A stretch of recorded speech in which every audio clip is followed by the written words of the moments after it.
প্রশ্ন হলো, ঘরে ঘরে তথ্য সংগ্রহের সময় মানুষ কতটা হয়রানির মুখে পড়বে, নাকি ডিজিটাল পদ্ধতি প্রক্রিয়াকে সহজ করবে।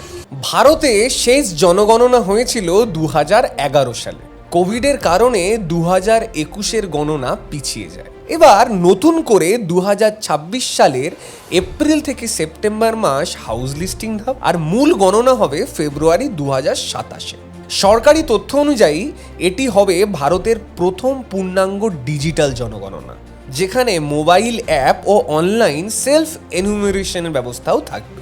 এই বিশাল কাজে প্রায় 30 লক্ষ গণনাকর্মী যুক্ত থাকবেন এবং প্রকল্পের জন্য প্রায় 11,700 কোটি টাকার বেশি বাজেট ধরা হয়েছে। বিশেষজ্ঞদের মতে জনগণনার তথ্যের উপর নির্ভর করে রেশন ব্যবস্থা, স্কুল, হাসপাতাল পরিকল্পনা, আসন পূরণ বিন্যাস এবং বিভিন্ন সামাজিক প্রকল্প নির্ধারিত হয়। তবে প্রশ্ন হলো, ঘরে ঘরে তথ্য সংগ্রহের সময় মানুষ কতটা হয়রানির মুখে পড়বে, নাকি ডিজিটাল পদ্ধতি প্রক্রিয়াকে সহজ করবে।